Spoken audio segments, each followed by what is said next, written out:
Untuk semua amang yang hadir, salam hormat dari saya. Sakit gigi jangan ditahan, karena banyak punya makaroni. Puji syukur kepada Tuhan, kita bertemu di acara malam ini. Tepuk tangan dong buat kita semua. Ayo, karena orang Batak berbahasa Batak coba mati. Asa eme di Sibolo, pada saran di Sibolo. Saya horas-horas sekali tahun los de Batama Paro.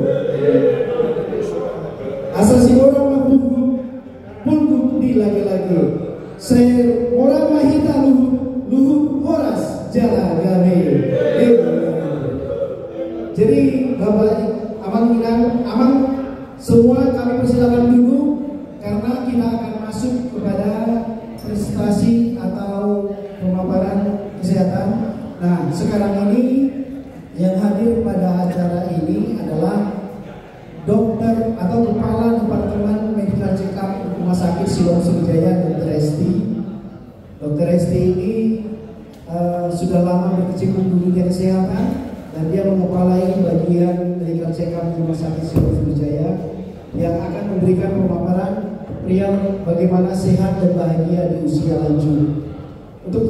Oleh sebab itu, kepada Amang kami persilakan duduk dulu. Mari, sudah selesai, Bu Ega. Kita persilakan kepada Dr. Esti. Berikan tepuk tangan yang meriah buat Dr. Esti. Terima kasih Pak Leo. Selamat malam Bapak-Bapak semua. Shalom. Perkenalkan saya Dr. Esti. Saya sehari-hari bekerja di Rumah Sakit Siloam Sriwijaya, terutama di bagian medical check-up. Mungkin ada yang sudah pernah ke sana, ada yang mungkin belum pernah. Nanti kalau ke Siloam boleh mampir ke MCU.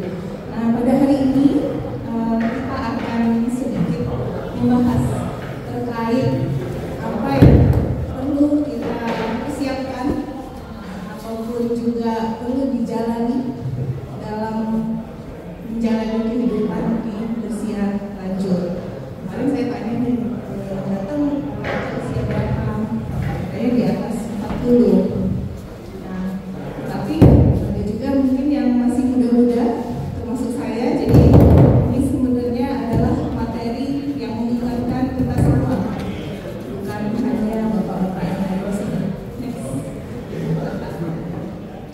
Jadi setiap orang, setiap kita itu akan mengalami berbagai fase kehidupan. Kita semua yang ada di sini.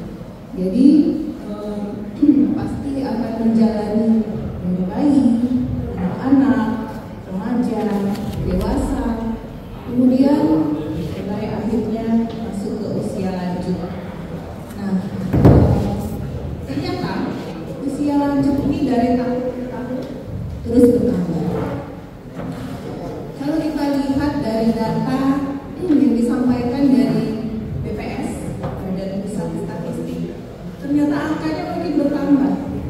Seiring dengan bertambahnya jumlah penduduk di Indonesia, jumlah yang berusia lanjut juga bertambah. Nah, tetapi kalau kita lihat nih, di angka yang ini, ternyata harapan hidup itu juga semakin tahun itu semakin meningkat usianya. Jadi ada harapan sebenarnya. Seiring bertambahnya tahun memang semakin banyak jumlah lansia, tetapi angka harapan hidup atau panjang usia seseorang itu sesuai data dari BPS juga meningkat. Next. Nah, ini kategori dari lansia. Jadi mungkin di sini ada yang usianya belum masuk ke lansia, tapi kalau sudah 45 sampai 59, ini ternyata sudah masuk ke lansia.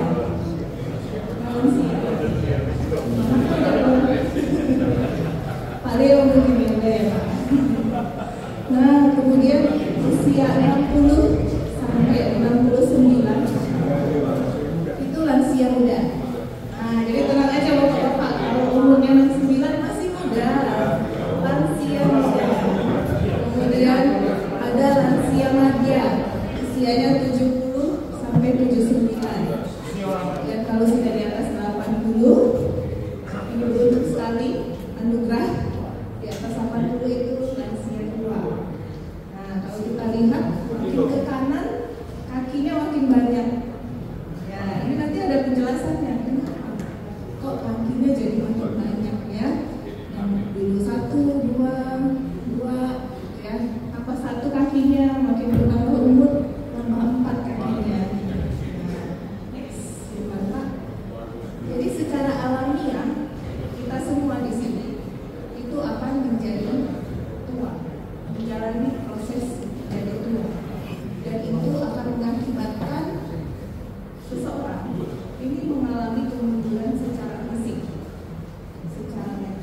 sosial, ekonomi, dan spiritual. Jadi yang tadinya mungkin jalan 2-3 kilo sehari masih kuat, mungkin sekarang 500 meter udah luar biasa. Memang itu adalah hal wajar yang akan terjadi. Nah, jadi ada cara-cara pencegahannya supaya nanti ketika sudah lansia tua masih bisa 1 kilo jalannya. Kemudian secara mental juga demikian. Jadi karena memang mengalami perubahan kehidupan, yang tadinya aktif, banyak pekerjaan, sekarang mungkin sudah pensiun, harus di rumah, sehingga tidak banyak kegiatan yang dilakukan. Itu juga bisa menjadi risiko untuk mengalami terjadinya gangguan mental dan sosial. Yang tadinya banyak teman, banyak komunitas, jadi mungkin juga ada penurunan, ya. Kemudian juga secara ekonomi. Dan mudah-mudahan kalau spiritual tidak, ya, Bapak-bapak di sini semua masih semangat dan itu terbukti malam ini ada di tempat ini. Nah, jadi ini yang secara alami akan dialami kita semua, bahwa penurunan fungsi tubuh. Yang pertama ini kekuatan tubuh. Jadi seiring bertambah umur, otot kita itu mengalami pengecilan. Itu kenapa kekuatannya juga berkurang. Terlebih lagi mungkin waktu usia muda itu lebih banyak kerja di kantor, tidak banyak kegiatan-kegiatan yang mengolah fisik. Akhirnya kita sudah menambah usia, otot juga mengecil. Nah, selanjutnya yang juga terjadi ini adalah penurunan daya ingat. Iya ya Pak. Mungkin tadi mau berangkat cari-cari kacamata. Kacamata saya mana ya? Padahal sudah dipakai, ya. Cari-cari handphone. Padahal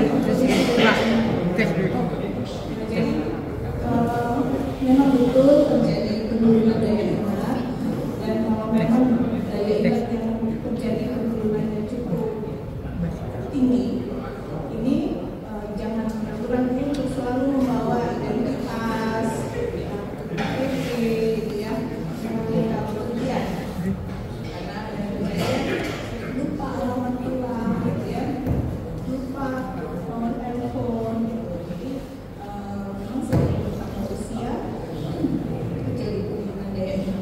Demikian juga untuk pendengaran, karena memang secara saraf perut juga ada penurunan fungsinya, sehingga akan terjadi penurunan pendengaran. Jadi jangan malu-malu bilang sama anaknya, sama cucunya, kalau misalnya pendengarannya mulai sulit, ya, ada alat bantu dengar yang bisa dipakai. Jadi tidak akan menyulitkan komunikasi dengan orang-orang sekitar kita. Kemudian ini yang paling sering nih, gangguan keseimbangan. Oyong, kalau misalnya jalan suka goyang, gitu ya, kurang seimbang. Nah, ini yang bahaya kalau pergi ke kamar mandi misalnya. Jadi kalau di rumah sebaiknya di kamar mandi ada pegangan, atau juga membawa tongkat tadi, membawa tongkat supaya lebih seimbang, gitu. Jadi nggak usah malu. Seringkali kan orang malu, gitu ya, bawa tongkat, nanti dibilang nggak mampu, gitu ya. Padahal nggak perlu ragu-ragu, karena memang semua orang akan mungkin mengalami. Nah, kemudian terkait stres, tadi yang bahwa memang ada masalah mental yang terjadi karena terjadi banyak perubahan dalam kehidupan ini. Jadi mungkin juga ada stres, gitu. Nah, ini yang paling sering tidak diakui. Enggak, saya nggak stres. Tapi apa yang terjadi? Suka marah-marah, misalnya, gitu ya, emosi lebih tinggi. Nah, itu mungkin perlu healing, ya, bapak-bapak. Kalau bahasa sekarang itu healing, ya. Mungkin ajak anaknya, yuk kita jalan-jalan healing aja di Palembang, gitu ya. Nggak perlu sampai jauh-jauh ke Lampung, gitu. Nah, sekali-sekali perlu itu boleh. Atau kumpul-kumpul dengan rekan-rekan yang ada di sini, gitu, berbagi cerita, itu sangat baik. Kemudian juga ada gangguan penglihatan. Jadi memang untuk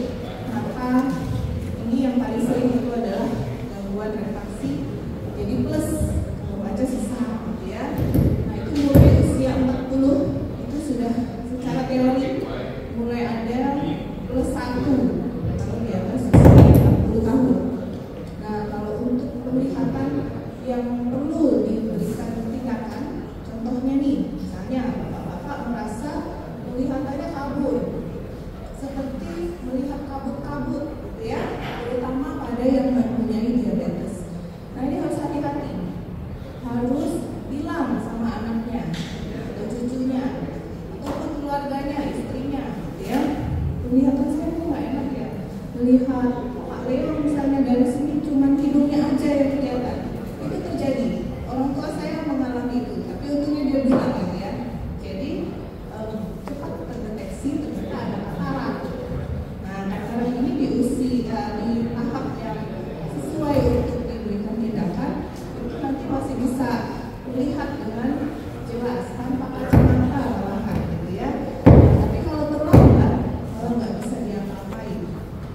Jadi jangan sampai terlambat. Kadang-kadang lagi-lagi denial ya. Enggak kok, mungkin kacamata aja yang perlu diganti. Tapi kacamata udah diganti masih kabur juga. Nah itu yang perlu diperiksa lebih lanjut. Kemudian ada gangguan gerak. Memang karena tadi keterbatasan kekuatan tubuh dan juga keseimbangan itu juga bisa menyebabkan ada keterbatasan gerak. Kemudian gangguan pola tidur. Nah untuk pola tidur ini memang seiring bertambah usia itu akan terbalik dengan bayi. Kalau bayi lebih banyak tidurnya, tapi kalau usia lansia dia lebih banyak bangunnya. Rata-rata bangun jam 2 nggak bisa tidur lagi, ya kan? Yang ngangguk-ngangguk nanti ya. Jadi memang nggak sendirian, banyak yang ngangguk sampai ke belakang banyak. Nah, jadi nggak sendirian ya. Nah, nanti untuk masalah ini itu bisa diatasi dengan mungkin tidurnya jangan terlalu sore. Jadi bisa mulai jam 10 gitu ya. Kemudian dibuat situasi yang kondusif, misalnya lampunya dimatikan, suhu udaranya itu yang sesuai, yang terlalu dingin atau kepanasan gitu. Kalau pakai kipas misalnya jangan langsung keluar tubuhnya gitu ya. Nah kemudian juga jangan main handphone. Kalau sekarang kan mungkin sudah mulai suka nonton YouTube gitu ya. Nah tapi memang kurang disarankan nonton sebelum tidur karena itu masih merangsang otak kita, termasuk cahaya kayak ultraviolet masih ada sama cahaya. Jadi sebaiknya dibuatkan. Kemudian gangguan pengucapan. Jadi rasanya mungkin lebih hambar gitu ya, depan gitu. Nah, boleh juga disampaikan mungkin ke keluarga. Kadang-kadang jadi kalau dibiarkan berlarut-larut sampai akhirnya nggak langsung makan lama, terus turun berat badannya, nanti masuk ke kurang gizi, udah usia lanjut itu banyak susah dokter mencernya. Jadi lebih baik di awal sudah dikomunikasikan ke keluarga. Nah untuk masalah kekebalan tubuh ini juga pasti terjadi, jadi lebih rentan dalam sakit.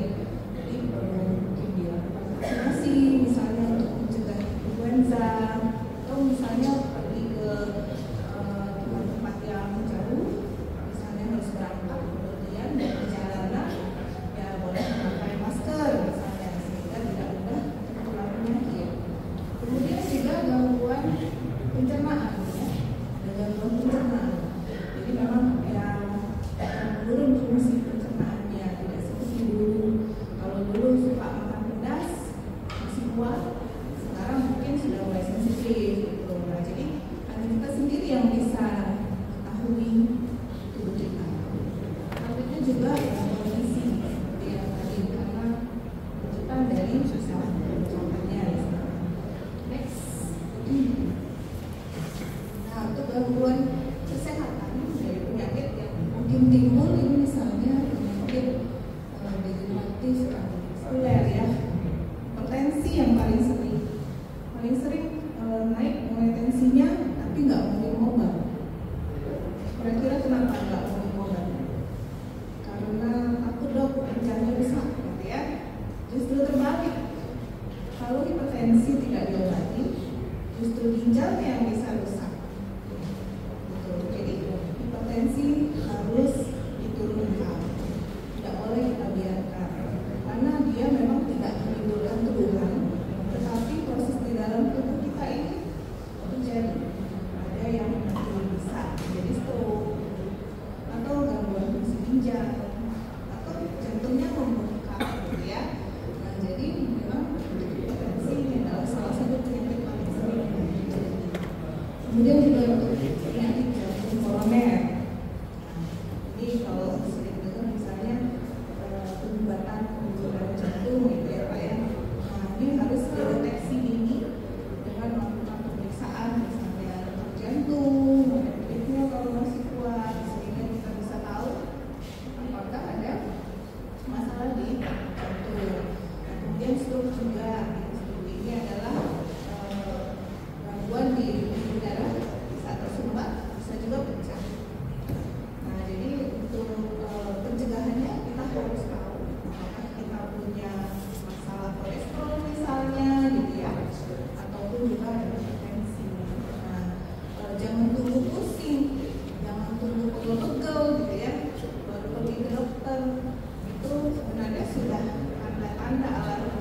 gitu ya, atau usus, dan juga kanker paru-paru ada yang suka merokok. Jadi kalau sekarang rajin merokok, boleh lebih rajin lagi.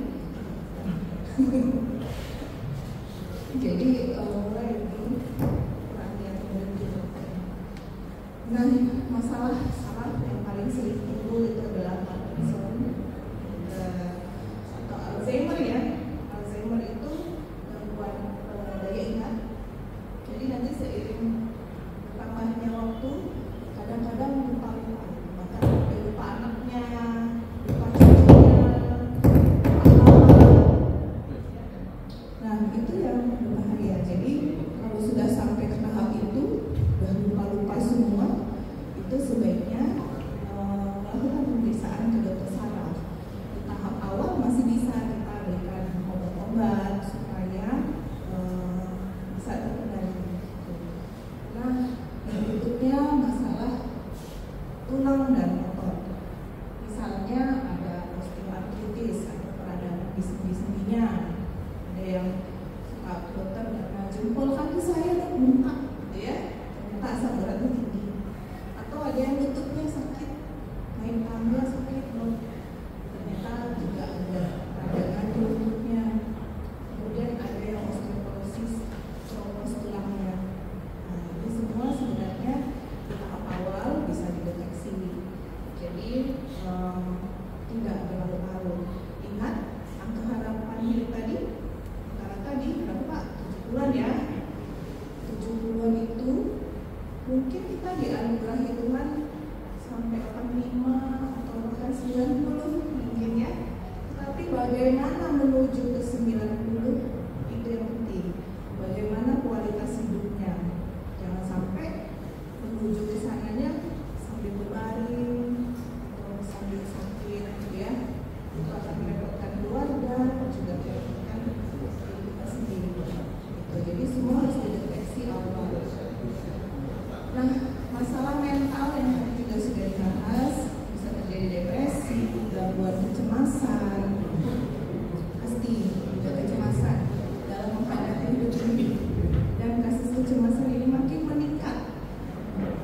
Tidak orang muda, tidak orang dewasa, ataupun usia produktif, bahkan juga lansia ini sekarang kecemasan ini sangat meningkat. Nah, kecemasan ini contohnya misalnya nih, merasa mudah cemas terhadap berbagai hal, mudah takut atau khawatir, atau kalau sekarang orang muda bilangnya overthinking gitu ya. Jadi sebenarnya enggak, tapi kita kira seperti itu gitu ya. Terus ada juga yang merasa dirinya punya penyakit. Saya ini ada penyakit dong, sesak dada saya nggak enak gitu ya, nyeri dada, kayak misalnya sakit jantung deh.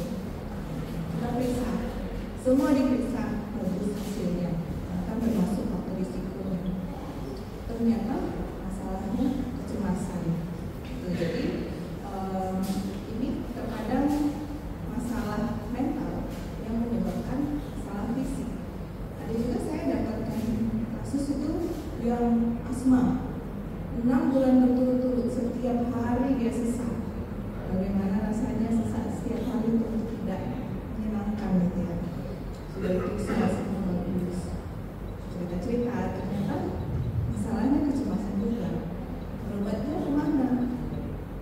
Ke dokter psikiater jiwa. Bukan berarti sakit jiwa lah. Kadang-kadang hanya perlu didengarkan aja. Kalau nggak mungkin dikasih obat biar bisa tidurnya gitu ya. Sembuh, berobat sembuh.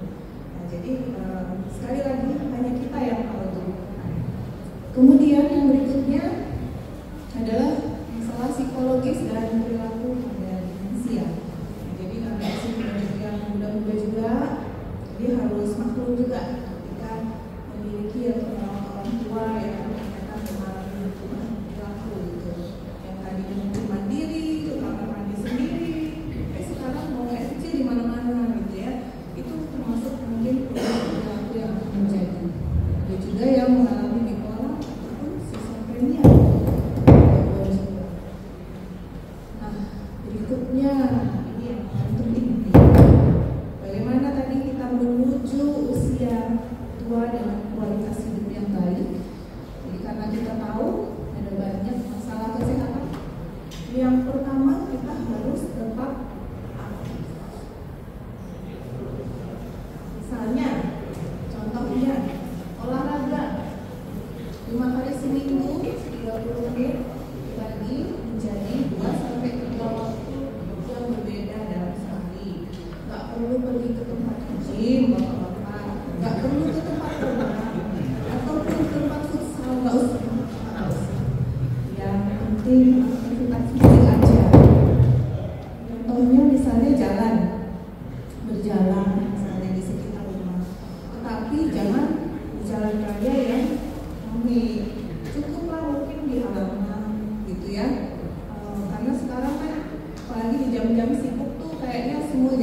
sebenarnya stretching aja.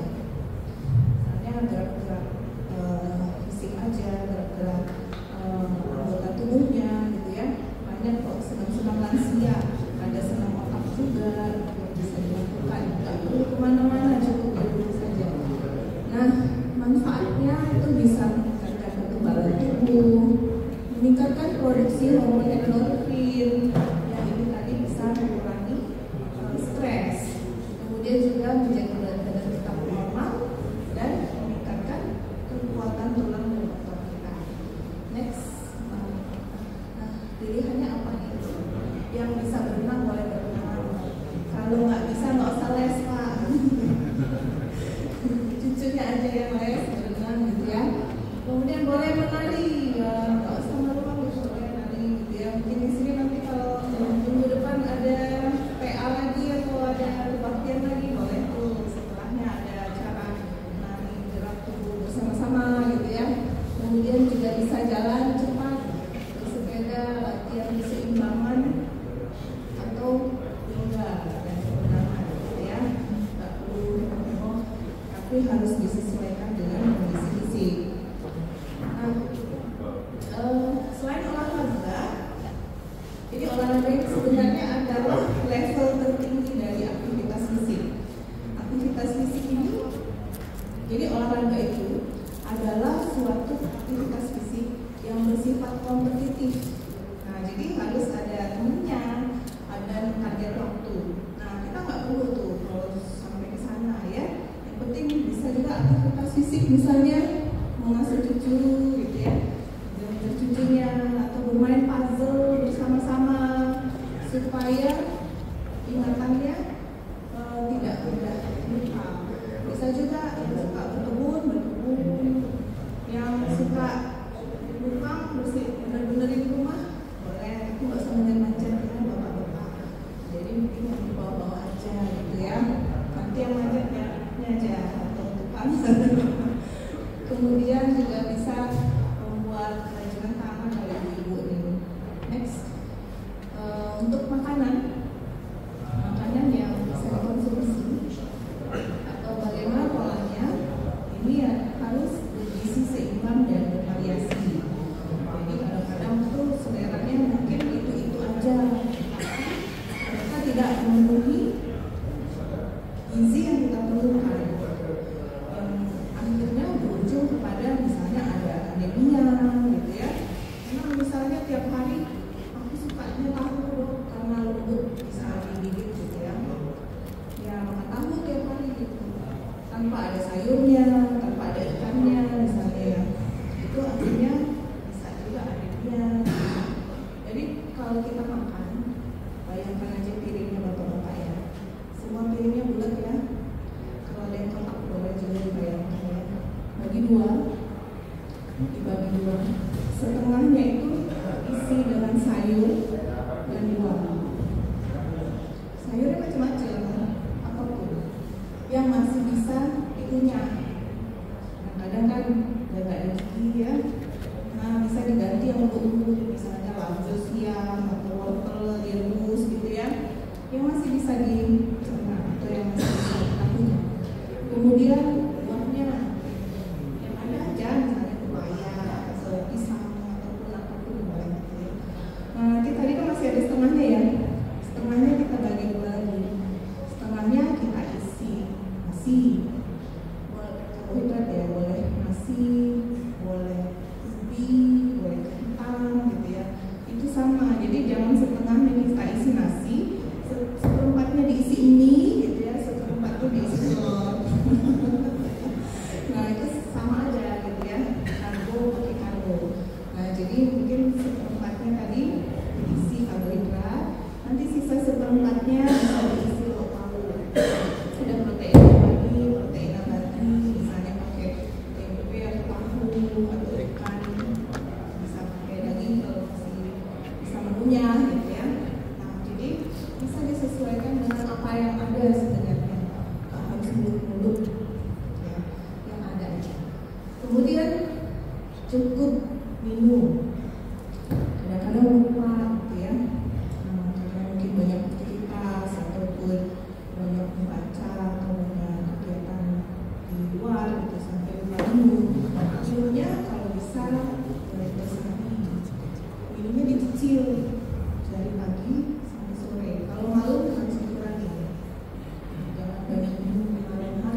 diminum langsung. Itu percuma. Itu hanya lewat aja, nanti pasti bapak rasanya langsung buang air kecil gitu ya. Jadi kalau kita langsung minum banyak, singkat itu hanya akan lewat saja.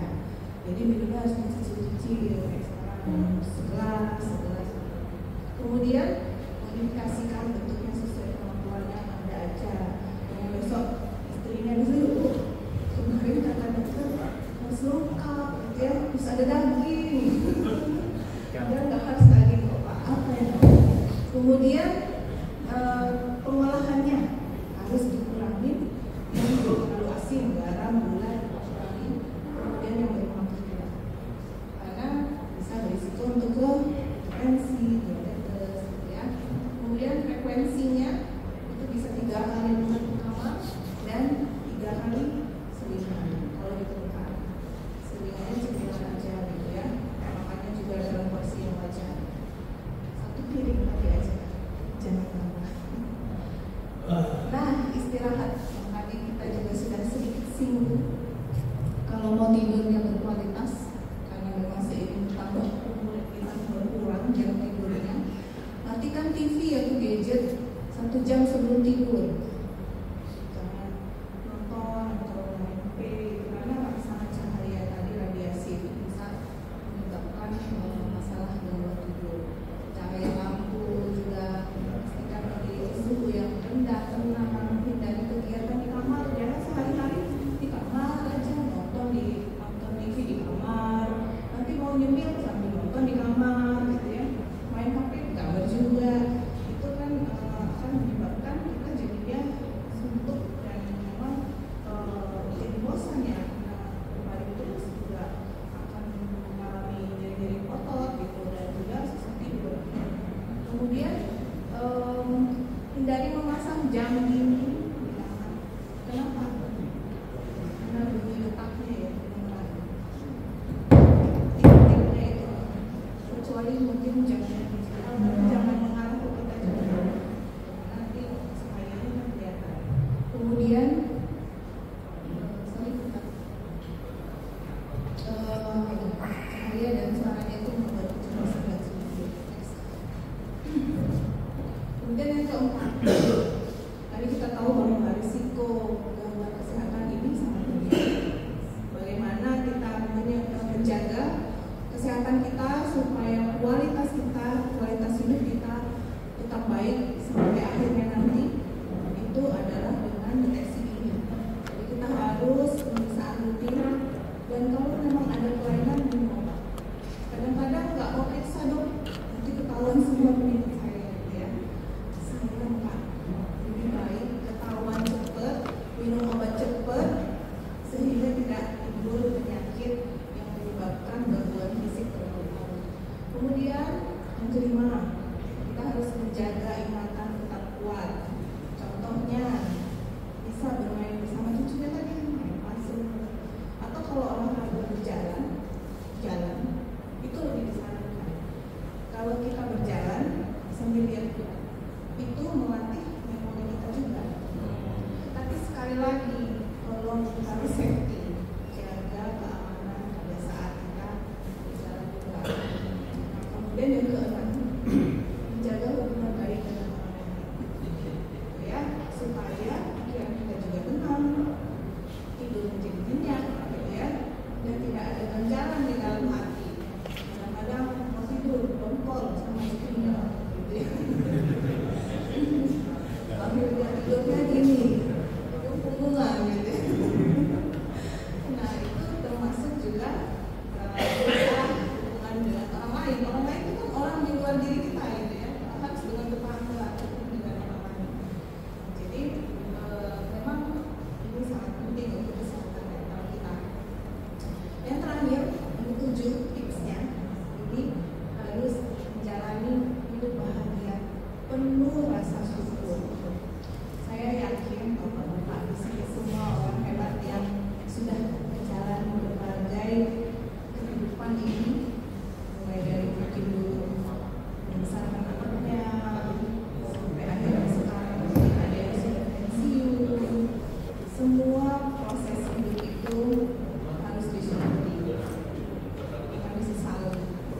Jadi memang tidak semua orang hebat seperti Bapak-bapak. Tiap orang punya masing-masing, masalahnya masing-masing. Tapi bagaimana kita hidup dengan rasa syukur, itu yang paling penting. Supaya lagi kesehatan kita, itu yang paling penting. Ya, jadi menjaga hubungan pribadi dengan Tuhan yang baik setiap hari, dan juga berjalan dengan rasa syukur. Punya masalah dengan orang lain bisa diselesaikan. Besok malam ini sudah malam. Next, nah ini yang paling penting quotes of the day kita hari ini. Menjadi tua itu adalah sesuatu yang pasti, tapi menjadi sehat dan bahagia itu pilihan. Jadi kita mulai dari sekarang menjalani hidup sehat dan bahagia. Habis. Tapi ada lanjutannya. Jadi tadi kita kan bilang nih bahwa mari harus menjaga kesehatan nih. Boleh main ya Pak Leo, kita main sebentar ya. Nanti dapat hadiah dia bisa jawab. Nah jadi kita itu akan buat kuis. Ini kuis yang sekolah minggu nih. Nah jadi yang bisa nanti tolong tunjuk tangan dulu, jangan jawab dulu ya bapak-bapak ya. Siap? Bersedia? Ya. Yang bisa tunjuk tangan ya, bapak-bapak. Iya. Nanti dokter ya jawab ya.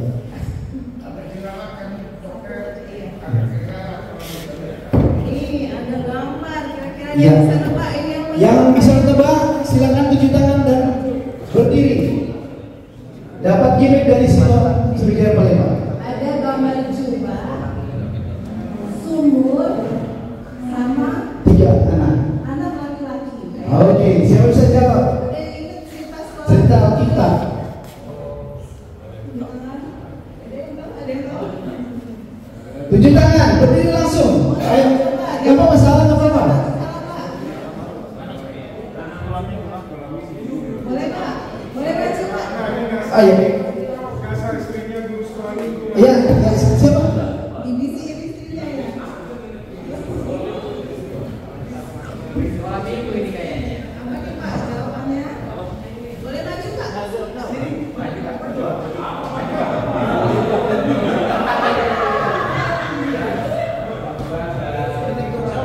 Hadiahnya nanti mobil dari Pak Leo.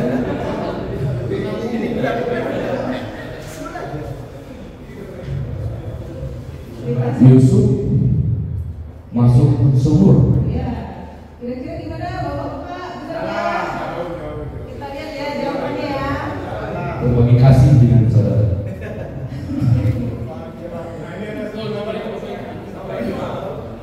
Iya Pak, mau coba? Untuk bagi juga. Rajanya masuk ke sumur, masyarakat bersuka cita.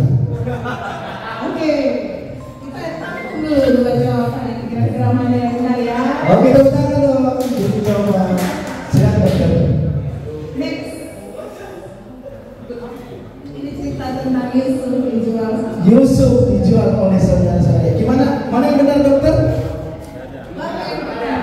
Bapak yang buka, silakan maju ke depan. Silakan hadiahnya. Silakan. Kuncinya dulu ya Pak. Panitia nih. Dok, silakan dok, diserahkan dok. Hadiahnya di foto dok. Oke, tepuk tangan dok buat amal ketua seksi amal. Oke, terima kasih. Semoga bisa dipakai di rumah ini. Lanjut dok. Boleh Pak ya? Iya dok, Iya. silakan dok. Oke, satu lagi. Toko Alkitab. Ini tebak kata. Tunjuk tangan. Siapa? Oke. Aman. Yang kita ini. Ya, silakan Bang, silakan.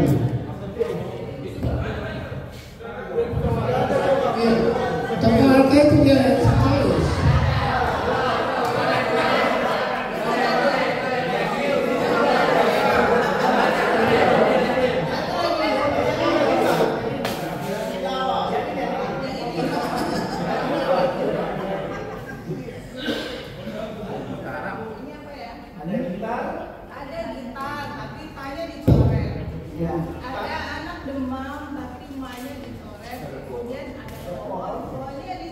Kira-kira namanya siapa ya?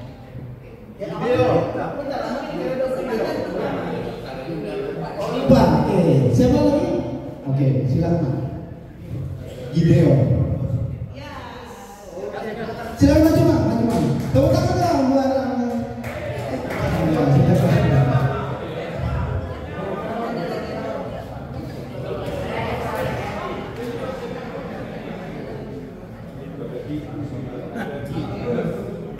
Ya. Boleh maju Pak. Oke, betul kawan. Betul dong, ya dong. Ya. Berikan tepuk tangan buat Amang juga banyak juga sama Dokter Hesti. Baik, terima kasih Dok. Jadi Amang sekalian karena sudah disampaikan tadi materinya dari dokter ada berapa? 3 lagi. Kami minta 3 volunteer langsung dapat hadiah untuk ditanya sama dokter. Iya, volunteer dulu. Untuk yang ditanya. Ada yang bersedia? Oke. 1, langsung berdiri. Amang, sini. Langsung. Kami nggak boleh langsung berdiri, silakan. 3 volunteer itu bertanya. 1, Amang. Ya, 1, 2, 3. Silakan, Bang. Ayo maju dulu. 3, Bang. Oh, 3. Oke, Bang, silakan maju, Bang. Oke. Iya. Nanti dokter siapkan pertanyaannya buat bapak-bapak ini. Kalau bapak ini tadi sudah Madya lansia. Kalau bapak ini belum, masih anak muda nih.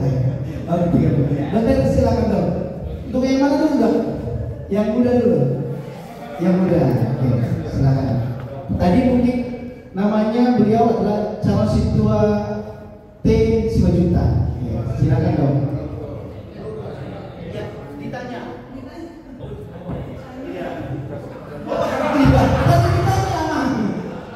Siapa yang bersedia ditanya tentang materi tadi? Ya, gampang. Sebutkan 3 gangguan fisik yang bisa terjadi pada usia lansia. Ya, gangguan fisik. Fisik. Gangguan fisik ada 3. Apa? Banyak tuh Pak. 1. Bapak ini. Ya. Yang 1. Gangguan pertama dan sarkoida, gangguan mungkin gangguan tulang. Kedua, gangguan pikiran. Kemudian gangguan jantung.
Memang sudah dijelaskan banyak gangguan-gangguan manusia ya. Tapi ada tadi yang belum dijelaskan mengenai gangguan gigi. Ini yang naik sama seperti dosis obat ini. Ternyata ada bilang dosis obat untuk yang lansia itu tidak sama dengan untuk dewasa. Malah sama dengan anak.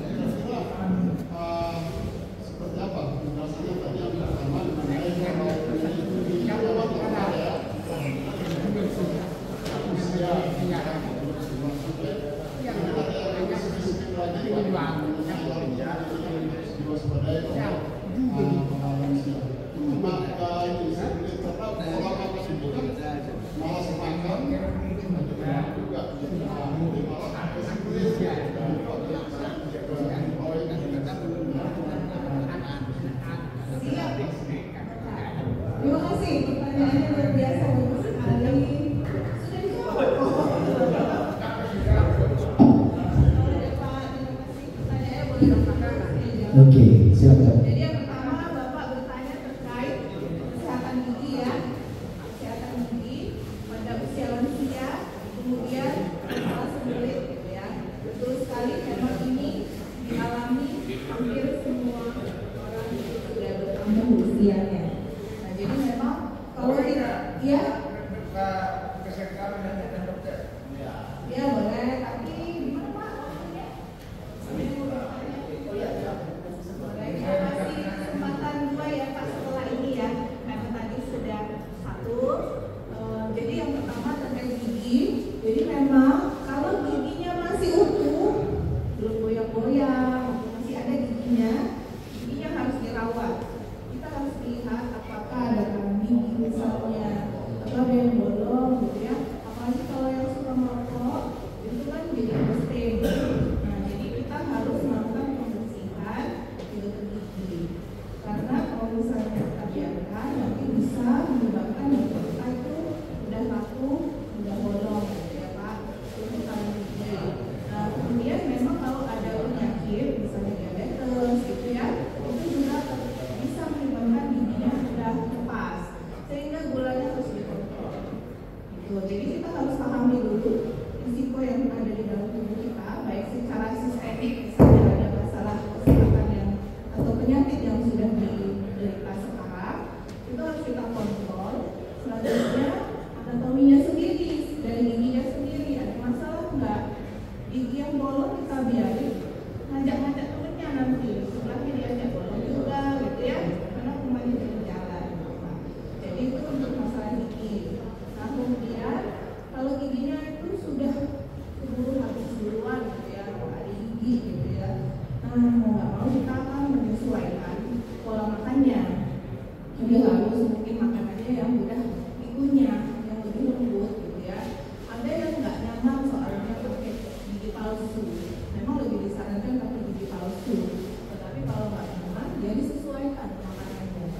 Jangan memaksakan diri makan daging yang keras misalnya, karena nanti ujungnya adalah sembelit, karena pencernaannya jadi lebih keras, gitu ya, lebih sulit mencerna, terutama mungkin kalau kita makan daging atau makanan-makanan yang zat besinya terlalu tinggi, itu memang akan menyebabkan daging kita lebih keras.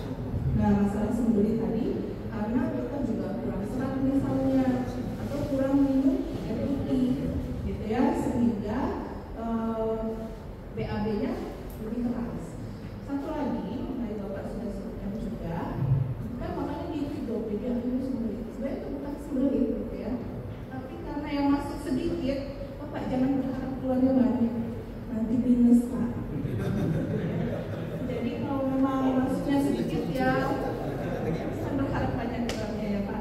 Kecuali memang semua yang dimakan serat gitu ya.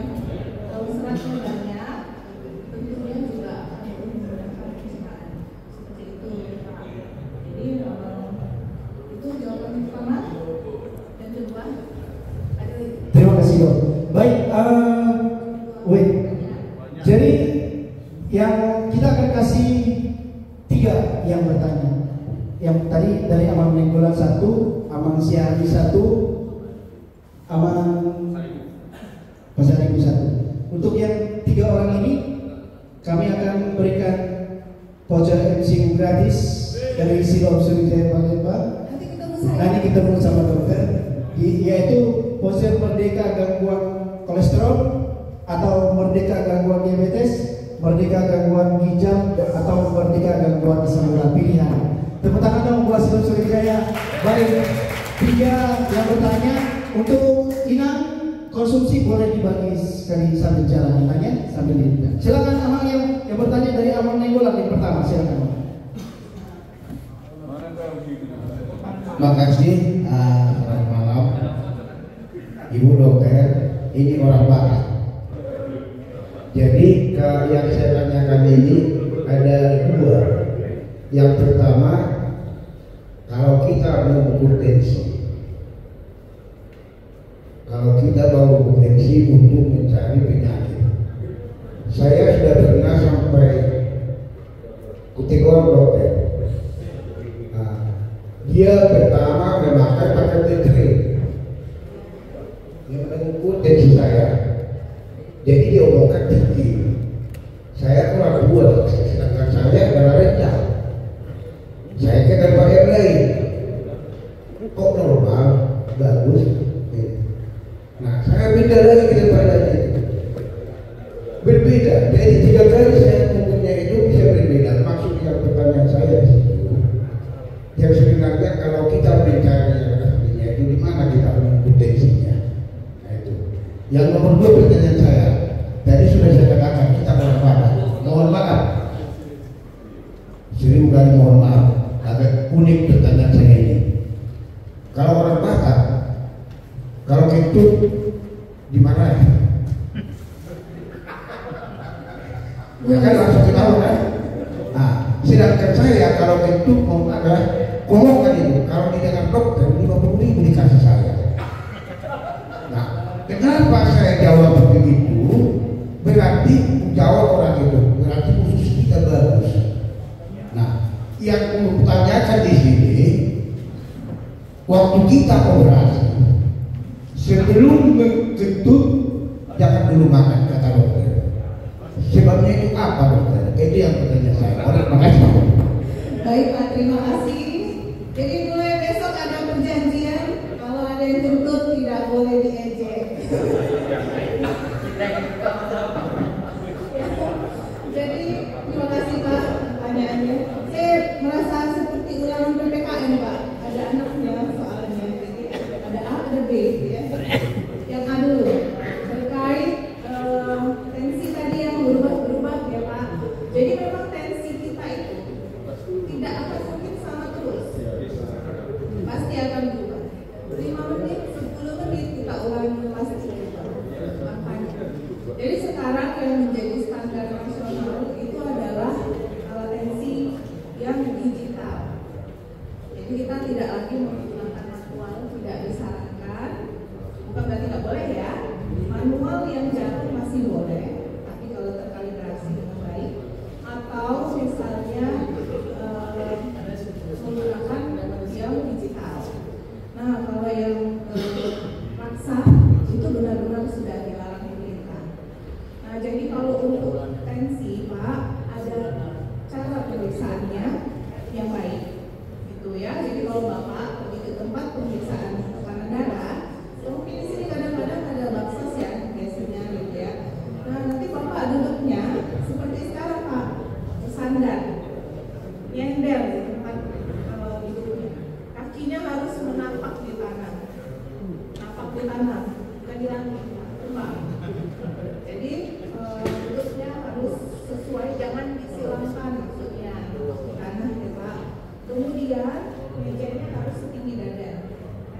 Posisinya ibu makan, ya makanya diletakkan di sini gitu ya. Kemudian duduknya nyender gitu, kakinya diletakkan lurus. Tidak boleh sambil bercanda, ngobrol gitu ya, ketawa-tawa gitu. Supaya memang betul tensinya diukur sesuai dengan kondisi saat itu. Nah, kemudian disarankan untuk tidak aktivitas fisik dulu sebelum pemeriksaan.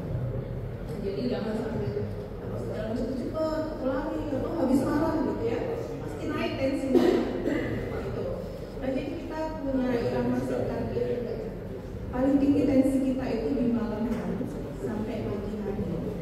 Jadi memang disarankan untuk tensi itu di pagi hari, bangun tidur misalnya gitu ya, supaya kita tahu benar memang tensi yang sesungguhnya basalnya itu segitu sebelum kita melakukan aktivitas fisik itu. Jadi kalaupun siang hari misalnya harus istirahat dulu Pak, habis baru datang langsung tensi itu ya. Jadi memang pertama tidak habis aktivitas yang memacu detak jantung, kemudian yang kedua tidak ngopi atau merokok gitu ya. Nah, itu juga memacu detak jantung juga, sehingga juga berpengaruh ke tekanan darahnya. Kemudian juga posisi saat pemeriksaan itu diperhatikan. Selain itu, saya juga berbaring. Kalau di rumah sakit di MCU mungkin berbaring itu Pak. Jadi harus diperhatikan standarnya. Misalnya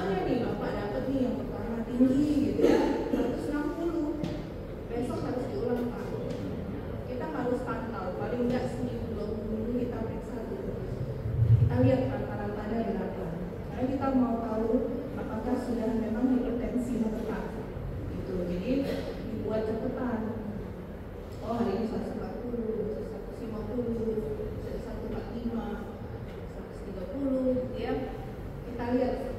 Kalau rata-rata di atas 140/90, berarti mulai ada hipertensi yang melekat. Gitu. Jadi nggak hanya dalam satu kali pemeriksaan itu aja dokter akan menyatakan bahwa hipertensi, gitu ya. Apa udah benar periksa di sana, diperiksa lagi di situ, gitu ya. Tetapi tolong diperhatikan syarat-syarat yang tadi. Gitu. Nah itu untuk tensi, ya Pak. Kalau nggak punya alatnya, ya silahkan boleh di tempat tetangganya atau dimanapun kesempatan untuk tensi silahkan dilakukan asal syaratnya tadi diperhatikan. Nah, kemudian yang kedua terkait kentut ya Pak. Nah jadi kalau itu normal sih Pak. Bapak benar bahwa ya memang itu adalah pertanda bahwa saluran kita itu masih lancar. Ya. Kalau nggak bisa kentut sampai muntah-muntah, ya perutnya sampai tumbuh, ya, berarti kan ada yang menyumbat, harus dioperasi Pak. Ya.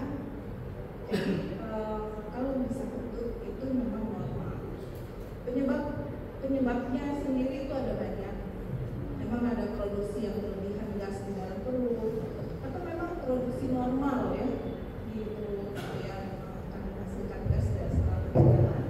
Dan juga kalau berlebihan sekali misalnya karena ada konsumsi singkong misalnya atau mie gitu yang menyebabkan produksi gasnya lebih banyak gitu. Atau kubis misalnya makan kubis gitu ya, itu yang juga meningkatkan produksinya. Hanya memang mungkin secara normal, secara etika untuk orang kebanyakan gitu ya, agak kurang sopan kalau kita melakukannya di muka umum gitu ya. Nah, jadi memang ini mungkin lebih ke secara etika saja sih Pak. Jadi secara kesehatan normal, baik, tetapi mungkin secara normal umum saja ya kita harus mungkin mengendalikan gitu ya. Ditahan juga sebenarnya kurang baik gitu. Mungkin bisa dicari tempat yang lebih aman gitu, yang kondusif dan tidak mengganggu gitu Pak ya. Baik, terima kasih dokter. Pertanyaan kedua dari Amang Sehat. Terima kasih, selamat malam dokter. Selamat malam. Pas ini kebetulan tadi saya berpikir masalah medical check up ini kadang kita enggan melakukan itu karena mungkin tadi seperti yang dokter bilang takut nanti ketahuan. Tapi yang kedua yang menjadi masalah adalah prosedur. Kebetulan dokter tadi dibilang itu di rumah sakit. Nah, mungkin perlu penjelasan bagi kami bagaimana caranya sehingga bisa kita melakukan medical check up di rumah sakit sebelum saya. Ada kaitannya mungkin masalah pengantar atau mungkin apa ya dari rumah sakit puskesmas rujukan atau itu yang namanya itu mungkin perlu penjelasan bagi kami sehingga dengan ini mungkin kita bisa medical check up ke rumah sakit. Itu yang pertama. Yang kedua masalah meses atau mengurut. Banyak dokter yang melarang jangan diurut gitu ya. Tapi yang kami tahu ada juga dokter ikut juga diurut di situ. Bagaimana ini kebenarannya? Karena rata-rata orang yang lansia ini juga mungkin pada saat sakit ini mungkin perlu diurut atau bagaimana? Apakah itu memang benar atau menyalahi secara medis? Itu mungkin pertanyaan. Terima kasih. Baik Pak, terima kasih. Siap. Dua pertanyaan dok. Ya.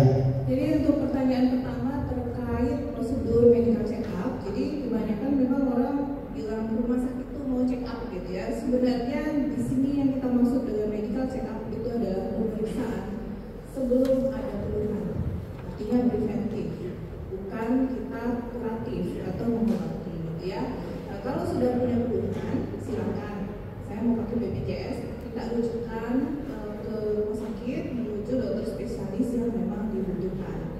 Nah, kalau untuk medical check up sendiri yang preventif, yang kita itu adalah tujuannya mengetahui apakah ada bibit-bibit penyakit, itu tidak perlu membuat turunan, nggak perlu ada pengantar kalau Bapak bingung. Nanti bisa langsung datang ke sana dan bisa konsultasi nih, mau pilih paket yang mana cocoknya, termasuk budgetnya silahkan disampaikan. Misalnya nih, Bapak mengeluhkan sakit perut, gitu ya, atau sering berbabar, nanti petugas medical check up akan membantu Bapak memilihkan paket yang cocok untuk Bapak. Ada beberapa pilihannya, silahkan disesuaikan dengan budgetnya Pak, gitu ya. Jadi kita tidak paksakan, misalnya Bapak yang paling lengkap nih Pak, supaya ketahuan semua. Ya. Tapi kita nanti akan deteksi dulu dari paket yang cocok untuk Bapak. Kalau memang ada perlu dikonsultasikan lebih lanjut ke dokter spesialis, nanti juga ada tim yang akan menghubungi Bapak untuk follow up. Dan selesai MCU, nggak stop di situ aja Pak, gitu ya, nggak ditaruh aja bukunya, tapi ada dokter yang akan memberikan penjelasan, termasuk mungkin ke saya ya, kita jelasin nih hasilnya gimana nih Pak, Bapak baguskah sekarang rapotnya atau masih perlu konsulan dengan dokter, gitu ya. Nanti udah pulang ada dokter lagi yang nelfon, gitu ya. Jadi Bapak boleh bertanya ketika dokter memberikan penjelasannya. Gitu. Jadi untuk prosedurnya bisa langsung, bisa WhatsApp dulu ke nomornya MCU atau mungkin ke Pak Leo, gitu ya. Misalnya mau medical check up. Kita juga punya website. Sekarang bisa lihat di websitenya Siloam, gitu ya, siloamhospitals.com. Nanti Bapak bisa lihat paket-paket MCU sekarang, gitu ya. Nah, yang kedua, pertanyaannya tadi, saya mengalami penurunan daya ingat. Atau mungkin Pak urut asas. Nah, jadi urut itu tergantung masalahnya apa. Jadi urut itu sebenarnya adalah melepaskan ya ATP gitu ya, atau melepaskan laktat yang melumpuhi otot kalau pegel, itu boleh. Tetapi kalau urut misalnya habis jatuh gitu ya, itu tidak disarankan. Kita lihat dulu situasinya apa. Gitu. Kalau urutnya karena capek, silakan. Daripada kering nggak boleh, ya. Apalagi keringnya di leher Pak. Karena kalau kita kering, kan Pak. Nah itu bahayanya di pembuluh darah kalau sudah ada yang nempel-nempel tuh, waktu dikerik lepas, nanti bisa stroke bahaya. Ya, kalau di urut ototnya itu boleh. Tapi jangka panjang memang ototnya tuh jadi males Pak. Nanti belum urut selama berapa bulan aku nggak enak badan, mau urut gitu ya. Jadi kalau urut lihat dulu situasinya apa. Kalau ragu-ragu tanya dulu ke dokter, boleh nggak diurut? Dan urutnya juga harus sama petugas yang terlatih. Gitu. Jangan yang asal gitu ya Pak, asal bisa urut nanti malah membuat cedera ototnya. Nah, jadi untuk orang-orang yang bisa urut dengan baik, itu kan ada tempat-tempat khusus yang memang sudah melatih petugasnya bisa mengurut dengan benar. Baik, terima kasih dokter. Pertanyaan pertama, terakhir untuk malam ini dari Ambassador, silakan. Terima kasih dokter. Jadi memang tentang kesehatan ini saya yakin bersumber dari firman Tuhan, pasti itu ya dasarnya. Dan firman Tuhan juga contohnya seperti ya takut akan Tuhan, ya sudah kita yakini bahwa itu dapat memperpanjang umur. Takut akan Tuhan. Kalau saya lupa bahwa itu tertulis di dalam Amsal. Dan juga contohnya hormatilah orang tuamu, ya itu juga termasuk ya supaya panjang umur kita.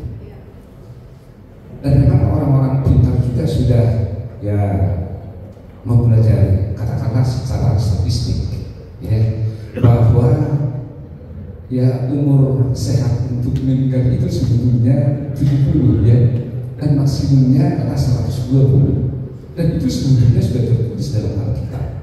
Jadi sebetulnya bahwa Alkitab juga atau firman Tuhan juga adalah ya mengajar kita, membimbing kita supaya kita sebetulnya berpola hidup sehat. Kita juga harus kita yakini itu. Bagaimana nih menurut Anda, Dokter? Terima kasih. Baik Pak, terima kasih. Sangat baik sekali. Jadi Terima kasih. betul Pak ya, bahwa Tuhan juga sudah berfirman kepada kita, hormatilah orang tuamu supaya lanjut umurmu, gitu ya. Nah, jadi memang semua kita pasti sudah punya bukunya masing-masing. Sampai umur berapa pasti sudah Tuhan tetapkan, gitu ya. Bahkan mungkin sebelum kita lahir Tuhan sudah merenda kehidupan kita, itu berarti memang sudah ditetapkan bagaimana kehidupan kita. Itu betul sekali Pak. Nah, seperti yang tadi kita sudah juga bahas, bahwa mungkin rata-rata usia orang 70 tahun, gitu kan. Tapi apakah kita mau pasrah saja menunggu usia 70, atau kita mau sehat dan bahagia menuju usia 70 itu? Itu pilihannya di kita. Ya. Jadi Tuhan juga inginkan kita untuk menjaga tubuh kita. Nah, tubuh kita baik Allah ya. Jadi kita juga harus menjaga kesehatan tubuh kita, teman yang terkadang memang terabaikan. Gitu. Kadang-kadang nggak ada keluhan sehingga merasa sehat-sehat saja. Saya nggak pusing loh, saya enggak bisa jalan gitu ya. Kita tahu sebenarnya ternyata mungkin kayak ada bibit-bibit penyakit gitu.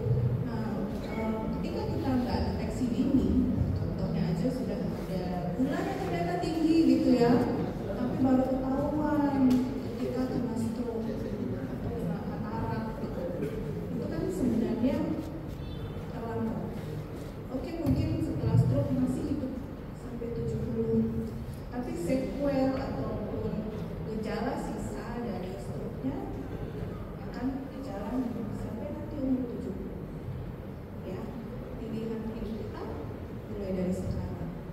Itu bagaimana kualitas kita, kualitas hidup kita menuju usia yang sudah ditetapkan oleh Tuhan itu adalah keputusan kita juga. Ya, walaupun nanti ada juga yang bilang, loh, kan kita sakit juga, itu jalan hidup kita gitu ya. Nah, tapi balik lagi pilihannya di kita. Hati yang gembira kan adalah obat tuh Pak ya. Jadi kalau kita misalnya juga sudah mulai menjaga pola hidup kita, menjaga pikiran kita dengan baik, mudah-mudahan tubuh kita sehat sampai akhir nanti. Dan memang itu balik ke keputusan. Baik. Terima kasih dokter. Berikan tepuk tangan sekali lagi buat Dokter Hesti dari Sidoarjo Palembang. Jadi sekali lagi kami ingatkan, untuk menjadi tua itu pasti, tapi untuk sehat dan bahagia itu pilihan kita. Bapak Ibu sekalian, dengan demikian bagi pula presentasi kesehatan malam ini. Dan sebelum kita tutup dan kita akan makan, dan yang mau makan juga boleh di sini, boleh dibawa pulang. Tapi makanan dan minuman sebelum kita makan dan minum boleh didoakan sama Pak Pendeta. Iya, nanti kita berfoto sebentar, kita doa makan di rumah sama doa pulang, dan setelah itu kita foto bersama. Silakan Pak. Iya. Pertanyaan baik. Mulai dari Tuhan, langsung hamani, merpati Tuhan kami so, iba amani dia, iba waktu kami perjuangan lagi sebulan di bidang gabungan, kamu harus jaga sisi amani dia. Poso amani Tuhan persoalan ini, asal Tuhan menunjukkan nyata jalan muda Tuhan yang diperlukan. Jalan yang Tuhan dari Tuhan, marhitis yang rumah sakit jiwa, saya percaya lima nama lima aturan tarik Tuhan yang ada secara khusus nama karyawan hidup sehat dari Tuhan mungkin tolong nih inam Dr. Hesti ada merasa dari pasti ternyata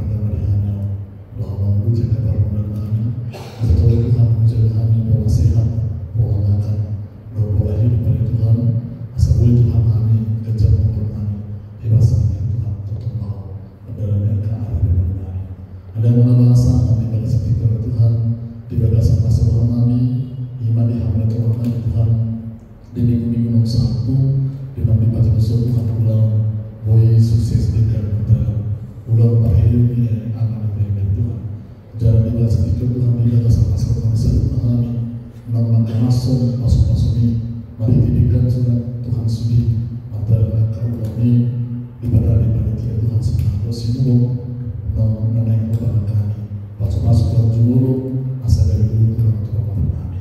Ada mana bahasa nanti kami berhasil Tuhan nama hidup aturan yang tadi waktu kami untuk Tuhan. Masuk kelas mana sih? Kalau Tuhan sih terlalu di Tuhan rumah sakit. Sebuah kali Tuhan asal Tuhan yang kami tutup kami lihat masalah kami mula-mula dari Tuhan kami tutup Tuhan hargai kami lalu mengklaim kami Tuhan bikin aturan siapa yang berkreasi ada yang mendapat di bahasa Tuhan yang mulai memahami dibalas nabi apa Tuhan kami dibalas kamu asal Tuhan kami baju manusia bahwa karena yang Allah berdoa mulai terima di Tuhan Allah mengasah Tuhan Yesus Kristus amin. Amin. Aman, semua kita ke depan, kita foto bersama sebelum pulang.